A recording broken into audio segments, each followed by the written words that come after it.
जी जनाब, once again welcome back after a break. और इस वक्त जो मेरे साथ मेहमान मौजूद हैं उनकी डेजिग्नेशन से मैं थोड़ा सा हैरान हूँ, और मेरे ख्याल से जब आप सुनेंगे तो आप लोग भी हैरान होंगे, लेकिन हैरान इतना होने की ज़रूरत नहीं है, वो हमारे साथ खुद मौजूद हैं। तो इस जो ये कन्फ्यूजन है जो हमारे दिमाग में होगा वो हम उन्हीं से क्लियर करेंगे, क्योंकि बेसिकली अब मैं बताने लगी हूँ कि मुझे क्यों कन्फ्यूजन हुआ है। उनकी डेजिग्नेशन जब मुझे पता चली तो वो थी trainer for trainers, of trainers. तो इससे क्या मुराद था मुझे बिल्कुल समझ में नहीं आ रहा कि जी ठीक है जी ट्रेनर है, लेकिन ट्रेनर्स को ही ट्रेन कर रहा है, ये क्या सिलसिला है। तो चले आइए बिना टाइम वेस्ट किए हुए उनको वेलकम करते हैं और उन्हीं से जानते हैं कि इसका क्या मतलब है। तो आइए वेलकम करते हैं, हमारे साथ यहाँ पे मौजूद है मोहसिन लोधी साहब। अस्सलाम वालेकुम जी। वालेकुम अस्सलाम व रहमतुल्लाह। कैसे हैं आप? मैं बिल्कुल ठीक ठाक। Thank you so much for coming here sir. My player. And वही कंफ्यूजन में थोड़ा सा आपकी तरफ अब लेकर जाऊंगी कि जो मेरे जहन में है और मेरे ख्याल से मेरे नाजरीन भी ने जब सुना होगा, तो ये क्या है ट्रेनर्स ऑफ ट्रेनर्स? जी मिस समरा, ऐसे है कि हम जब ट्रेन करते हैं तो जो ट्रेन करने वाले हैं उनको भी तो ट्रेनिंग चाहिए कि कैसे ट्रेनिंग दी जाए। ओके। तो उसके लिए एक मास्टर ट्रेनर का कोर्स होता है जो कि मुझे वर्ल्ड बैंक ने करवाया। अच्छा। तो वो फिर आप जो है ट्रेनर्स को ट्रेन करते हैं कि वो कैसे ट्रेनिंग देंगे, आगे ट्रेनिंग किस तरह से देंगे। जी जी बिल्कुल। अच्छा, तो वो पहले से ट्रेंड आते हैं कुछ थोड़े बहुत, या आपको बिल्कुल स्क्रैच से स्टार्ट लेना पड़ता है? That's a good question. नहीं, ऐसा नहीं है, वो बिल्कुल रॉ हैंड होते हैं। अच्छा। उनकी ट्रेनिंग जो है वो मुख्तलिफ किस्म की होती है। पहली होती है 5 दिन की, जिसमें उन्होंने सीखना होता है कि कैसे डिलीवर करेंगे। 2 दिन की फिर ट्रेनिंग होती है जिसमें इंस्ट्रक्शनल डिज़ाइन आपने करना होता है कि आप मटेरियल कैसे बनाएंगे, बिकॉज आपने हर चीज़ नहीं बतानी होती ना, तो आपने सिलेक्टिव मटेरियल चूज़ करना होता है। तो ये 7 दिन की ट्रेनिंग होती है जिसमें आप इसको पास करते हैं। फिर इस पर सिर्फ बात नहीं ख़त्म होती है। उसके बाद हमारा जो वर्ल्ड बैंक का जो स्टैंडर्ड है वो ये होता है कि आप जब इसमें आपको मिनिमम, अब उन्होंने 80% कर दिया, पहले 70% होता था, अब 80% मार्क्स लेने होते हैं थ्योरी के अंदर जी। उसके बाद आपने 2 माह के अंदर आपने 2 ट्रेनिंग्स करवानी है, और 2 दिन की ट्रेनिंग्स होंगी, एक दिन की यानी कि ट्रेनिंग होगी। सही। और आपको असेस करने के लिए असेसर्स आएंगे। अच्छा। तो जो आपको वो चीज़ें वहाँ समझाई जाती हैं, पढ़ाई जाती हैं, क्या आप उसी को उसी तरह से फॉलो कर रहे हैं कि नहीं कर रहे हैं, वो चेक एंड बैलेंस रखने के लिए, वो चेक एंड बैलेंस रखने के लिए, क्वालिटी को मेंटेन करने के लिए। तो फिर वो आते हैं, असेस करते हैं और अपनी असेसमेंट रिपोर्ट देते हैं। जब वो रिपोर्ट मिल जाती है और आप उन दोनों में भी पास करते हैं, तो आपको सर्टिफिकेशन मिलती है। ये तो बड़ा मुश्किल मरहला है कि एक स्टेप बाय स्टेप आपको इम्तिहान ही देना है अपने लिए। इट इज इंडीड, बिकॉज उसकी वजह यह है कि क्वालिटी इस तरह से आती नहीं, बिकॉज आपको पता है कि ये एक पूरा फुल फ्लैज एक फील्ड है, ट्रेन कैसे करना है। अब मैं वैसे ही कह दूं किसी को कि मैं ट्रेनर हूं तो वो बात नहीं बनेगी ना। बिल्कुल सही। लेकिन मुझे अगर पता है कि ये क्या फ्रेमवर्क है, कौन सी मेथोडोलॉजी है और कैसे मैंने इसको ट्रेन करना है, तो then I am quite adapted इन।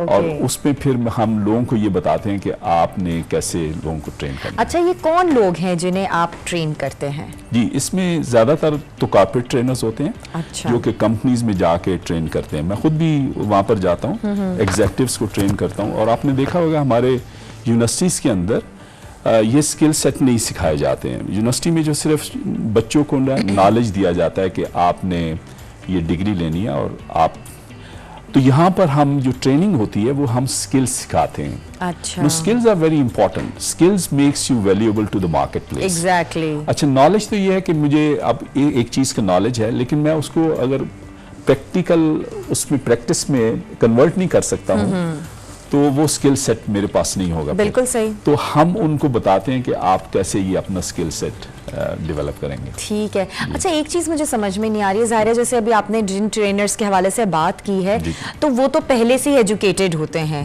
तो डू यू थिंक कि ज़रूरी है एजुकेटेड पर्सन को मज़ीद ट्रेन करना उसी की फील्ड के अंदर? ये बहुत ही आपने ज़बरदस्त बात की है।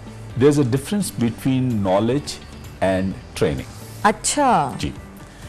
जो टीचर नॉलेज देता है आपको वो सिर्फ एक किताबी नॉलेज होता है कि आप ये क्या चीज़ है, what is this, right. Trainer जो होता है वो आपको स्किल सेट देता है और साथ में आपका बिहेवियर चेंज करता है। मैं आपको छोटी सी एक एग्जांपल दूंगा जी।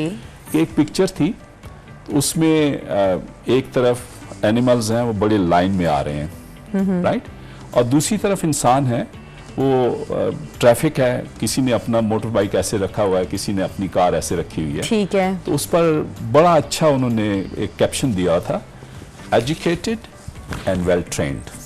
ओह, नाउ आई अंडरस्टैंड कि क्या डिफरेंस है इनमें। सही, बिकॉज वो ट्रेनर ही नहीं है जो कि इंसानों का बिहेवियर न चेंज, बिकॉज ये लफ्ज़ ही उसी से निकला है। समझा ऐसे हुआ था कि सबसे मुश्किल जो एनिमल है ना वो घोड़ा होता है, उसको ट्रेन करना बहुत मुश्किल होता है। अच्छा, राइट, तो उसको जब ट्रेन किया गया, उसको टेम किया गया, तो ये वहां से लफ्ज निकला है। ओके, और इंसान भी ऐसे ही होते हैं, because they do not like to be trained. बिल्कुल, आपने उनको वू करना होता है, आपने उनको एंगेज करना होता है, और फिर दूसरी बात यह है जो अडल्ट लर्निंग होती है, इंसान पहले से उसने बहुत कुछ सीखा होता है, तो उसको नई चीज जो है, नई इंफॉर्मेशन अपने अंदर ऑब्जॉर्व करने में बहुत डिफिकल्टी आती है, बिकॉज वो हमारे अंदर एक एक्सपीरियंसेस, बिलीफ्स बन चुके होते हैं। बिल्कुल सही। तो अब आपने उनको शटर करना होता है और नए वाली चीज इनकलकेट करनी होती है। बल्कि वही वाला हिसाब है कि जैसे जिस तरह से नई टेक्नोलॉजीज आ रही होती हैं, तो हमें हर दफा अपडेटेड रहना पड़ता है। हर टेक्नोलॉजी के हिसाब से हमें चीजें लर्न करनी पड़ती हैं, वरना आप जो आउटडेटेड हो जाते हैं। ओके, अच्छा, क्या आप समझते हैं कि जो आप ट्रेनिंग दे रहे होते हैं उसका 100% रिजल्ट आपके सामने आता है? जैसे अभी आपने बोला कि क्वालिटी पर हम चेक एंड बैलेंस भी रखते हैं और मजीद असेसमेंट्स भी हो रही होती हैं, तो किस हद तक आप समझते हैं कि आपकी ट्रेनिंग जो है सक्सेसफुल रही? It is entirely up to the participants first of all. अच्छा, कि वो जो है उसको कितना प्रैक्टिस करते हैं। अगर तो उनको कॉन्सेप्ट समझ आ गया है तो it becomes really easy for them. And secondly, जो पाकिस्तान में जो मैं प्रॉब्लम देखता हूँ वो ये होता है कि हमारे यहाँ जो ट्रेनिंग दी जाती है वो नीचे वाले लोगों को दी जाती है। Remember one thing, change always come from the top. Hierarchy ऊपर से ही जब तक सही नहीं होगी तो फिर नीचे फायदा नहीं है, क्योंकि वो बेचारे ट्रेन होके जाते हैं, अब उनके पास लेटेस्ट स्किल्स होते हैं, they can not apply it because ऊपर वाला जो है वो उससे अवेयर नहीं होता है। तो ये एक बहुत बड़ा एक डाइकोटमी है, एक डायलेमा है, क्योंकि जैसे नेचर है वो हमेशा ऊपर से चीज़ें नीचे आती हैं। तो ये बहुत इंपॉर्टेंट है कि चेंज जो है सबसे पहले ऊपर वाले भी सीखें। अब डायलेमा ये है कि ऊपर वाला ये समझता है कि मुझे सब कुछ आता है, सब कुछ आता है, ये है प्रॉब्लम। तो जब तक वो अपने आप को इस तरह से नहीं ढालेंगे कि हमें सीखना है और ये लेटेस्ट टेक्निक्स हैं, क्योंकि बाहर क्या होता है कि वो जो दे आर वेरी अडेप्टेबल, वो सीखते रहते हैं और वो आगे फिर एक्सेल करते हैं। सही सही। हम जो है वहीं पर रहते हैं, तो इसकी वजह से हम आगे नहीं जा सकते हैं, अनफॉर्चुनेटली। क्योंकि हमें वही वाली बात जो आपने कही कि हमें लगता है कि हमें सब कुछ आता है, पर अगर देखा जाए तो बहुत सारी ऐसी चीजें जिसके अंदर हम अभी भी लैक कर रहे होते हैं और हमें नहीं पता होता। ऐसे ही है, बिल्कुल सही। अच्छा, जो जिस तरह से आप ट्रेनिंग दे रहे हैं, जो आपका अभी तक का इतना एक्सपीरियंस है, उसके वाले से ज़रूर ये जानना चाहूँगी कि जो मुख्तलिफ इदारे हैं, आप समझते हैं कि उनमें ये ट्रेनर्स की जो ट्रेनिंग है ये होनी चाहिए और अभी तक नहीं हो रही है? बहुत ज़्यादा। अच्छा, बहुत ज़्यादा। यानी कि उसकी वजह यह है कि हमें ये स्किल सेट नहीं आते अनफॉर्चुनेटली। अब देखें, आपके जो आपने एजुकेशन तो ले ली है, लेकिन अगर आपको ये नहीं मालूम है कि मैंने बॉस के साथ कैसे डील करना है, अपने कॉलीग्स के साथ कैसे डील करना है, अपने जूनियर्स के साथ कैसे डील करना है, तो यू रिमेन मिसफिट। सही, ठीक है। अच्छा, तो ये जो ट्रेनिंग है, अच्छा, फिर दूसरी उसके बाद आपने देखा होगा कि अक्सर जो लोग हैं उनका वर्क लाइफ बैलेंस जो है वो इम्बैलेंस हुआ होता है। वो 18-18 घंटे 16-16 घंटे काम कर रहे हैं। Why? Because they do not know how to manage the time. अच्छा, उसके बाद जब ये चीज़ नहीं मैनेज हो पाती है तो फिर क्या होता है कि स्ट्रेस रीप्स इन। आपने देखा होगा, पीपल आर वेरी स्ट्रेसफुल। बिल्कुल सही। अच्छा, ये वो चीज़ें हैं जो कि उनको सीखनी है कि मैं टाइम को कैसे इफेक्टिवली उसको कैसे मैनेज कर सकूं, स्ट्रेस को मैं कैसे विथस्टैंड कर सकूं, मुझे चेंज करना है या अडेप्ट अपने आप को करना है। फिर एक सब्जेक्ट है जो जिसमें मैं ट्रेन करता हूं, वो इमोशनल इंटेलिजेंस है और बहुत इम्पॉर्टेंट है। बिकॉज आपने देखा है कि हमें बहुत गुस्सा आता है, उसके बाद और बहुत सारे हमारे अंदर एंजाइटी है, इस किस्म की बहुत सारी प्रॉब्लम्स हैं। अब हमें मैनेज करना नहीं आता अनफॉर्चुनेटली। तो हम क्या करते हैं कि हम वी रिजॉर्ट टू दी, जो हमने बाहर सीखा होता है या देखा होता है उसी को हम लेके चलते हैं। विद द रिजल्ट क्या होता है कि आप you are out of the race, then सही, तो आप आगे नहीं जा सकते। अच्छा एक चीज़ और मुझे बताइएगा कि ज़ाहिर है जो आपका जितना एक्सपीरियंस रहा हो उसमें आप क्या समझते हैं कि जब आप ट्रेन कर रहे होते हैं उन ट्रेनर्स को तो कौन सी ऐसी कॉमन चीज़ आपको सामने नज़र आती है या आप समझते हैं कि ये एक चीज़ है जो मेरे ख्याल से हर किसी में लैक कर रही होती है और ये उनके अंदर बिल्ट इन करना बड़ा ज़रूरी है? यहाँ सबसे जो बड़ी प्रॉब्लम है वो कम्युनिकेशन की है। 95% plus we do not know how to communicate. वो कॉन्फिडेंस लेवल की कमी है या हमारी जो पढ़ाई है या हमारी जो वोकैबुलरी है उसके हवाले से बात करें आप? इसमें हमारा माहौल सबसे पहले, हमारे घर का माहौल और फिर हमारा जो कम्युनिटी के अंदर या स्कूल के अंदर। देखें जो बच्चा है वो सबसे पहले नेगेटिविटी कहाँ से सीखता है? अपने पेरेंट्स से सीखता है, ठीक है। और हमारे पेरेंट्स जो हैं वो ज़्यादातर कंट्रोलिंग है, राइट? सही। We do not like our children to express their desires, needs, etc. etc. और हम उन्हें स्नब करते हैं। वहाँ से क्या होता है कि बच्चे का कॉन्फिडेंस शटर होता है। फिर वो जब स्कूल में जाता है तो स्कूल में टीचर अगर ऐसा खुदा ना करे मिल जाए तो वो उसका सेल्फ कॉन्फिडेंस जो है, कॉन्फिडेंस उसको शटर करता है फिर, राइट? फिर आप कम्युनिटी में अगर आप जब आते हैं, अगर आपकी society, because you are the mixture of 5 people you meet, आपके अंदर वो हैबिट्स डेवलप होती हैं। अच्छा। तो आप जब आपकी सेल्फ एस्टीम लो हो जाती है तो आप ऐसे लोगों से जब मिलते हैं तो आपके अंदर वो चीज़ें फिर डेवलप होना शुरू हो जाती हैं। फिर होता क्या है कि you are unable to express yourself. 4 किस्म के बिहेवियर होते हैं। एक होता है पैसिव, आपने देखा होगा लोग चुप कर लेते हैं, बोलते नहीं आगे से। सही। अच्छा, not a good behaviour at all अगर देखा जाए तो। सही। अब होता क्या है कि वो अंदर से बर्न आउट होते रहते हैं। हाँ, और एक दिन वोल्केनो फटता है और एक दिन वोल्केनो फटता है, ऐसे ही होता है ना? राइट। अच्छा, ऑन द अदर साइड अगर आप देखें तो एग्रेसिव होते हैं, हर वक्त गुस्से में, और कहते हैं कि बस मैंने जो कुछ कहा है वही होना चाहिए, और ये आपको आम नजर आएगा सोसाइटी के अंदर। सही। अच्छा, इन दोनों के दरमियान में एक जो बिहेवियर है वो है जो अभी आपने बताया, that is passive aggressive. I call it manipulative behaviour. अच्छा, पैसिव एग्रेसिव क्या है कि जब मुझे मौका मिलेगा तो मैं उसका बदला लूंगा, वरना मैं चुप रहूंगा। और आपने अक्सर देखा होगा तो ये तीनों बिहेवियर जो हैं ये नेगेटिव हैं। सही बात। ठीक है। अब हमें कोई बताने वाला नहीं है कि हम इससे कैसे जान छुड़ाएं, क्योंकि हमारी लैंग्वेज भी ऐसी होती है। और आपने देखा होगा कि हम बच्चों को और बड़ों को भी यू शुड हम बोल रहे होते हैं। अच्छा, ऑर्डरिंग कर रहे होते हैं। This is not the era of to be ordered. कोई बंदा इसको एक्सेप्ट नहीं करता, because this is a knowledge economy. बच्चा जो है वो 1 सेकंड में गूगल दबाता है, उसके पास सारी इंफॉर्मेशन आ जाती है, वो कहता है कि आप सही कह रहे हैं, ये गलत कह रहे हैं। राइट। क्योंकि ये this is a knowledge era ना। ट्रू।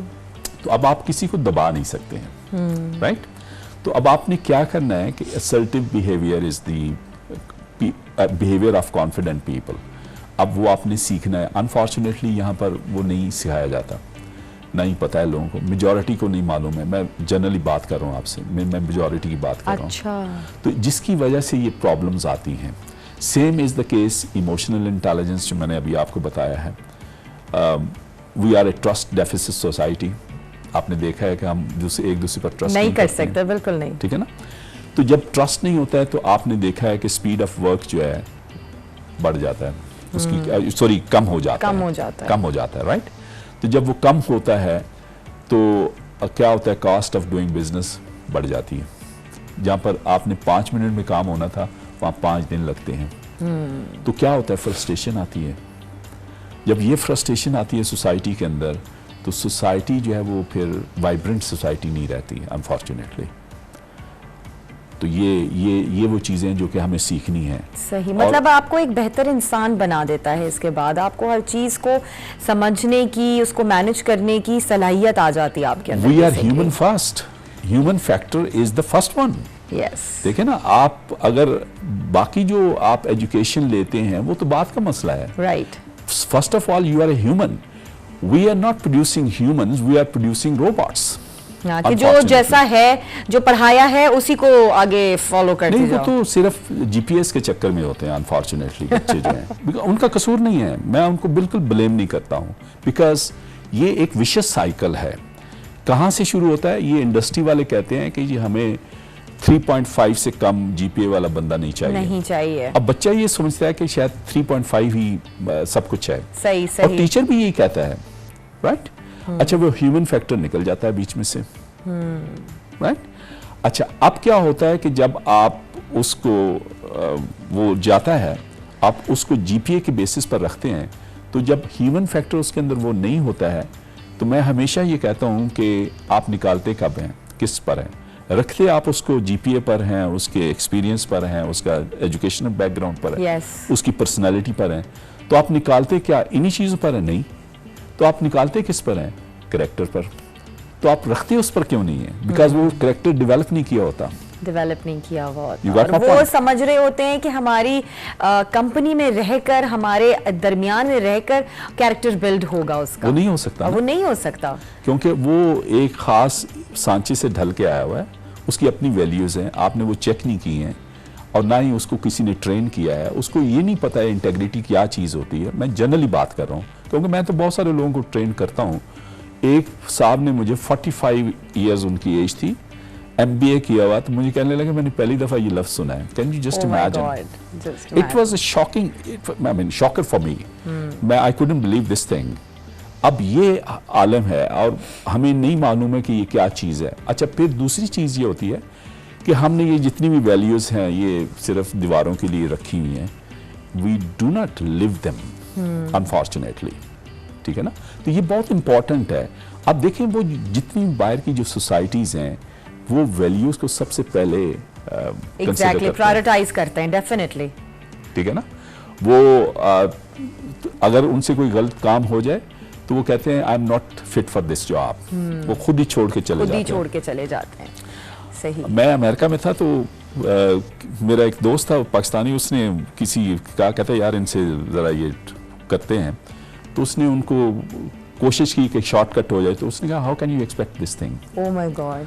मैंने कहा आप खुश हो तुम? कितने एंटी हैं शॉर्टकट्स के। मैं वही आपसे अर्ज कर रहा हूँ ना कि वहाँ वो सोसाइटीज ऐसे थ्राइव नहीं की हैं, because they have upheld there values. अच्छा, इसी में थोड़ी सी बातें कनेक्ट करना चाहूंगी कि जो अभी तक आपने जिस तरह से ट्रेन किया है लोगों को, और जो अभी तक एक्सपीरियंस किया है आफ्टर देयर रिजल्ट्स, वो तो बाहर के मुल्कों से हम फिर किस तरह से कम्पीट कर सकते हैं? अब हम उस मुकाम पे पहुंच गए हैं या नहीं? देखें, हमारे जो रोल मॉडल हैं वो आप सल्लल्लाहु अलैहि वसल्लम हैं। बेशक, ठीक है। आप सल्लल्लाहु अलैहि वसल्लम की 40 साल अभी बेसिक डिक्लेयर नहीं हुई थी, तो किस पर ट्रेनिंग हुई है? 2 वैल्यूज पर, और वो कौन सी हैं? Honesty and truthfulness. यस। यानी कि वो जो दुश्मन भी था वो कहता था कि आप सादिक हैं और आमीन हैं। बिल्कुल ऐसे हुआ कि नहीं हुआ? डेफिनेटली, बिल्कुल।